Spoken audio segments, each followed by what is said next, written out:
Halo Om Tante sekalian, ketemu lagi dengan saya Om Oki di sini. Jadi beberapa jam yang lalu saya lagi ngobrol-ngobrol dengan istri saya, cerita macem-macem sih sebenarnya gitu. Tapi tiba-tiba nyeletuk, "Yah, ini ada yang lagi viral nih di Twitter gitu." Saya nanya, viral apaan gitu? Viral soal brand Eiger tuh lagi keberatan terhadap salah satu video YouTube tentang review produknya gitu. Saya penasaran dong, lalu saya cari info. Ya tiba-tiba dari situ saya ngerti kronologinya seperti apa. Saya jadi tertarik pengen bahas soal ini gitu. Oke, tapi sebelum saya bahas, mungkin ada sedikit promo yang mau numpang lewat sebentar Om Tante.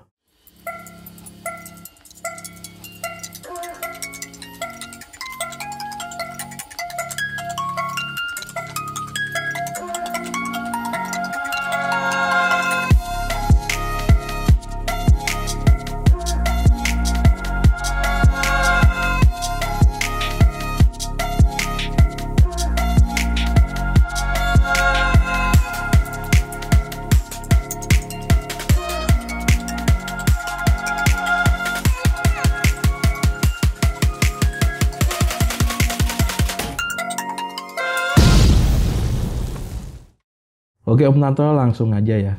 Jadi lagi viral soal Eiger itu kirim surat keberatan tepatnya terhadap video review milik salah satu YouTuber gitu. Nah ini ramenya di Twitter. Jadi awal mula ramenya di Twitter, ada satu surat keberatan yang dibuat oleh salah satu produsen peralatan aktivitas outdoor gitu ya, kalau Om Tante mengenal. Ini brandnya namanya Eiger gitu. Nah ini surat keberatannya dikasih ke salah satu YouTuber. Nah dalam surat itu Eiger ini menganggap bahwa kualitas video review yang dibuat oleh sang konten kreator ini kurang bagus dan meminta agar video tersebut dihapus atau di take down gitu, gampangnya gitu. Nah viral soal surat keberatan dari Eiger ini awal mulanya itu dari salah satu akun Twitter, namanya Dian Widianarko. Jadi namanya Dian Widianarko, akunnya @duniadian gitu. Itu hari Kamis tanggal 28 Januari sore. Jadi baru tadi sore, atau mungkin kalau waktu video ini diupload kemarin sore itu sebenarnya mulai rame. Lalu tadi di depan saya cerita, malamnya itu saya ngobrol-ngobrol sama istri, lalu saya tahu soal info ini, saya baru ngulik lihat gimana sih sebenarnya kronologisnya gitu. Jadi si Mas Dian ini kaget sebenarnya. Ada surat keberatan yang dikirim sama Eiger. Videonya soal review ini sebenarnya sudah diupload dari bulan Agustus gitu. Dari bulan Agustus, cuman si Mas Dian ini mungkin baru ngelihat videonya, baru ngelihat surat keberatannya itu tanggal 28 Januari. Agak lama nih ya, agak lama banget nih delaynya nih. Akhir Agustus, atau September, Oktober, November, Desember, ya 4 bulan, 5 bulan, hampir 5 bulan gitu. Hampir 5 bulan baru ada surat keberatan. Jadi Mas Dian kaget karena sebenarnya dia itu nggak terikat kontrak apa-apa sama si Eiger ini. Jadi dia nggak di endorse untuk bikin reviewnya, bahkan untuk produknya dia itu beli sendiri gitu ya. Dia review kacamata Eiger untuk sepeda. Jadi si Mas Dian ini hobi sepeda gitu. Nah Mas Dian nulis gini di tweetnya, "Halo Eiger Adventure, jujur kaget saya dapat surat begini dari Anda. Lebih kaget lagi baca poin keberatannya. Saya kan review produk nggak Anda endorse gitu. Kalau Anda endorse atau ngiklan bolehlah komplain begitu. Lah ini beli, nggak gratis. Lalu review pakai alat sendiri gitu." Dia keberatan aneh aja gitu. Nggak di endorse nggak apa, dia cuma sekedar bikin video review jujur, tapi kok di komplain, ada keberatan gitu. Nah, dalam surat keberatannya, Eiger itu menyampaikan bahwa kualitas video review yang dibuat Dian itu kurang bagus. Jadi komplainnya itu soal kualitas videonya nggak bagus.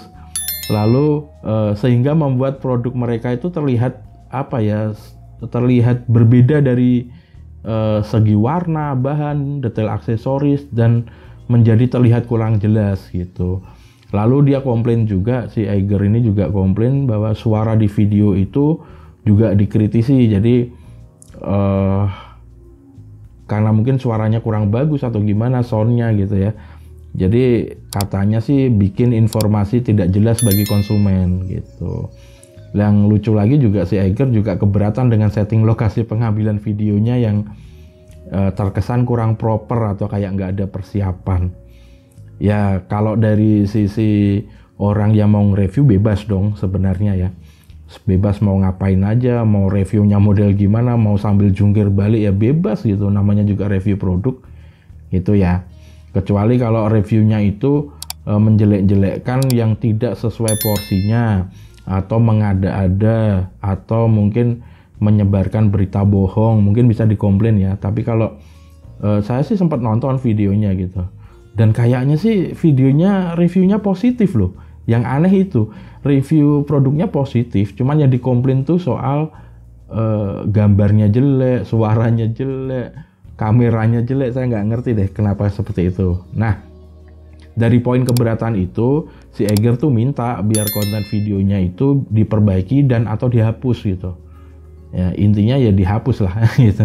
Karena susah memperbaiki, mau diperbaiki gimana sudah diupload gitu ya. Nah, ya, intinya seperti itu lah. Si Mas Dian itu menolak untuk menghapus konten reviewnya.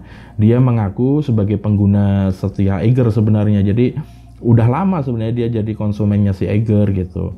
Dan di videonya juga disebutkan, tadi saya sebutkan ini videonya positif sebenarnya. Nah, di video kali ini jadi si Mas Dian ini dia juga memberi memberi kesan di tweetnya gitu, kan dia kalau nggak salah sekarang subscribernya 37.000 ya. Nah, artinya lo ini udah dipromosiin gratis 37 subscriber lo, masih dikasih surat keberatan gitu, surat komplain, agak aneh gitu. Nah, dari cerita itu tadi singkat, sebenarnya saya kan nunggu responnya si Eiger gimana nih. Saya agak sedikit aneh sebenarnya. Sebelum masuk ke responnya si Eiger ya, saya sedikit aneh ketika melihat suratnya gitu.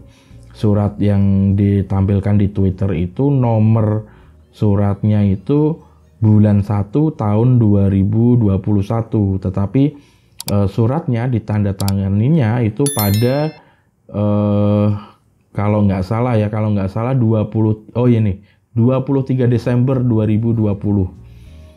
Jadi suratnya ditandatangani 23 Desember 2020, tapi nomor suratnya Januari 2021. Agak aneh sih.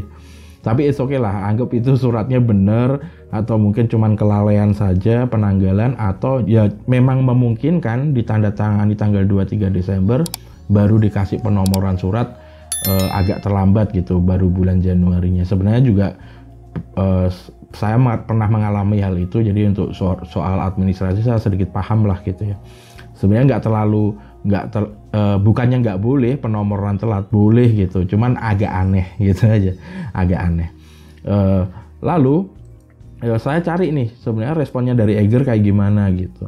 Lalu saya lihatlah ada satu berita di Kumparan ya, di kumparan.com.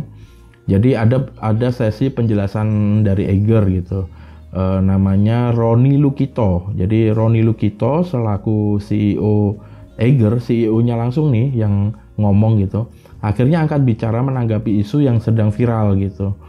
Dia mengakui bahwa surat keberatan yang diterima oleh Dian Widianarko adalah benar berasal dari perusahaannya. Jadi itu suratnya memang betul valid. Tadinya saya sempat berprasangka buruk karena kok nomornya aneh ya gitu. Tapi dari CEO-nya sendiri sudah mengakui bahwa surat ini benar adanya dan berasal dari Eiger gitu. Roni menyampaikan permintaan maafnya kepada Dian maupun kepada publik karena ini terlanjur rame dan Eiger ini dibully bener-bener sama netizen gitu. Jadi atas nama perusahaan PT Eiger Multi Produk Industri sebagai perusahaan yang menaungi merek Eiger Adventure itu menyampaikan permintaan maaf, intinya seperti itu. dan tidak membenarkan apa yang dilakukan oleh tim Eiger gitu. Dia mengatakan bahwa apa yang dilakukan oleh tim Eiger itu nggak tepat dan salah gitu. Tapi sedikit ada dalih di situ bahwa tim Eiger bermaksud memberi saran kepada pihak yang mereview produknya itu agar lebih baik lagi gitu cara mereviewnya. Tetapi cara penyampaiannya salah. Tapi ya ini juga agak aneh sih. Suratnya tegas kok, tulisannya bahwa dia minta bahwa kontennya harus dihapus atau bukan dia harus dihapus sih, tapi kata-katanya berharap agar kontennya bisa diperbaiki atau dihapus gitu. Jadi ada harapan untuk kontennya dihapus. Ya cara penyampaiannya aja menurut saya yang salah sih. Oke. Nah, dan saya sempat berpikir agak lama gitu. Ini sebenarnya apa ya maksudnya? Ada sampai tadi sempat diskusi dengan istri, jangan-jangan ini hanya sekedar gimmick gitu ya untuk marketing. Tetapi kalau kita ngomong soal gimmick, itu artinya kita harus tahu nih juntrungannya kemana, ujungnya kemana, lalu apa keuntungannya. Kalau ini gimmick berarti kan harusnya menguntungkan dong bagi pihak si Eiger gitu ya. Harusnya menguntungkan untuk Eiger, tapi saya coba cari-cari apa sih untungnya Eiger gitu untuk membuat gimmick semacam ini. Ternyata ya menurut saya kayaknya sih bukan gimmick kayaknya. Nah, saya nggak tahu deh kalau nanti di endingnya ini ternyata muncul keluar, oh ternyata cuma gimmick marketing. Soalnya kan sekarang marketing udah hebat-hebat ya orangnya ya, untuk mencari quote and quote ya, mencari popularitas, untuk mencari perhatian gitu ya, untuk bisa dapat attention dari masyarakat. Kadang-kadang memang butuh strategi semacam ini, tapi kalau saya ngelihat kayaknya enggak deh gitu. Kenapa? Karena ya keuntungannya paling ya cuman dapat ini aja, cuman dapat perhatian besar dari masyarakat gitu. Tapi pertanyaannya kan perhatiannya ini jatuhnya ke Eiger itu perhatian yang positif atau negatif gitu kan? Kok saya ngelihatnya nggak ada perhatian yang positif sama sekali, atau mungkin yang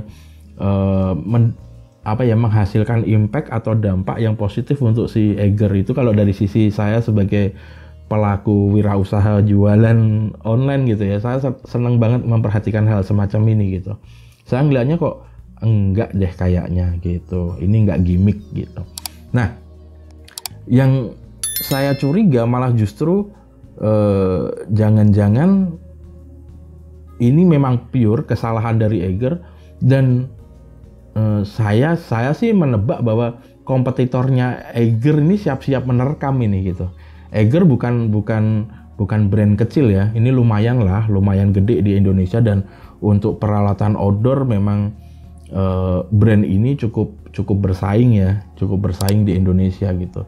Dan kompetitornya sebenarnya ada banyak yang kuat juga gitu. Saya coba cari-cari apa sih yang dilakukan oleh kompetitornya. Saya justru penasaran ke sana sebenarnya.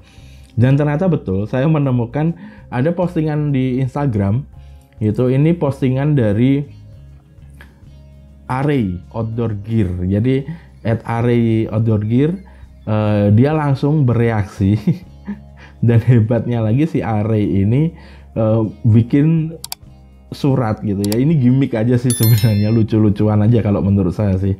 Dia bikin konten di Instagram, tulisannya surat keringanan. Jadi bukan surat keberatan tapi surat keringanan. Kalau yang satunya surat keberatan, si Array langsung bikin konten namanya surat keringanan. Lucu banget ini. Ya, tulisannya gini, kepada yang terhormat seluruh masyarakat Indonesia di tempat gitu.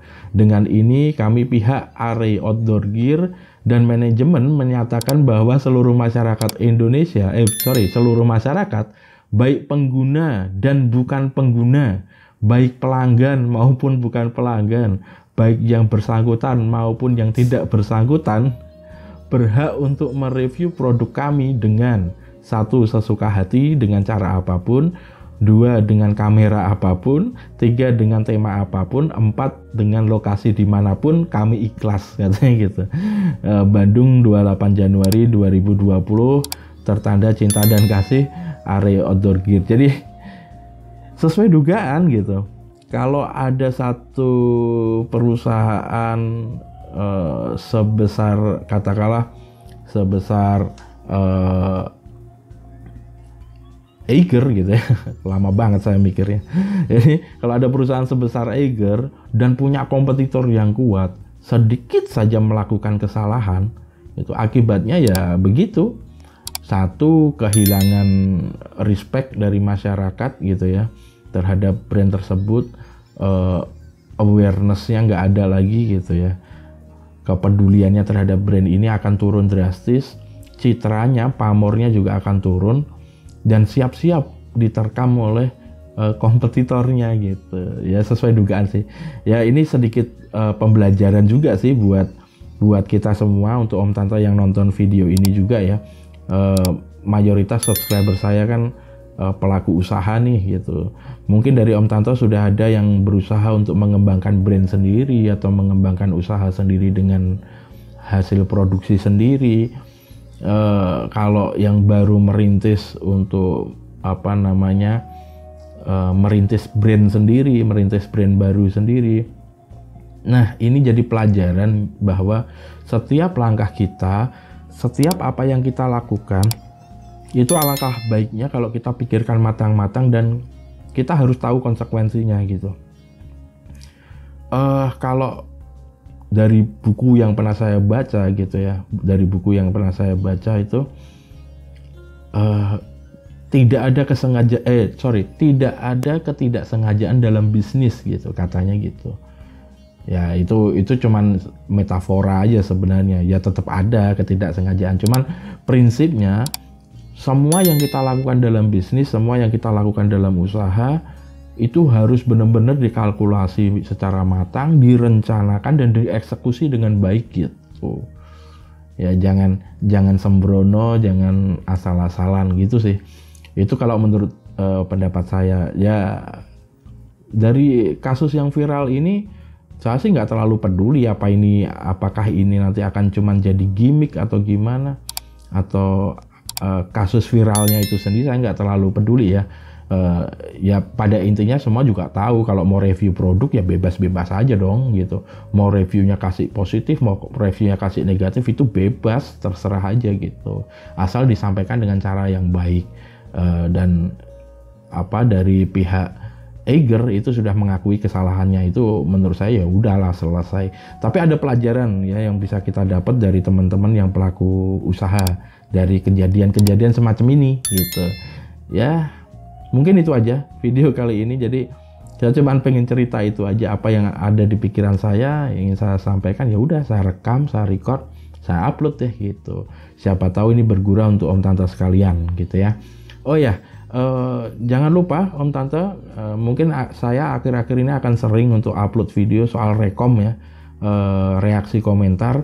Jadi kalau ada pertanyaan dari Om Tante soal tips trik gimana sih jualan online, gimana cara berjualan di Bukalapak atau di Tokopedia atau apapun lah yang ingin Om Tante tanyakan, mungkin soal foto produk, mungkin soal ya terserah lah. Coba kalau nanti semisal kok dari pertanyaan-pertanyaan Om Tante yang Om Tante sampaikan di kolom komentar kok ada yang menarik untuk saya, bisa jadi akan saya jadikan konten untuk upload video berikutnya. Begitu Om Tante ya, jangan lupa subscribe, like, komen, dan share kalau misalkan Om Tante merasa bahwa video-video yang ada di channel saya bermanfaat. Gitu ya, ketemu lagi dengan saya di video selanjutnya. Bye.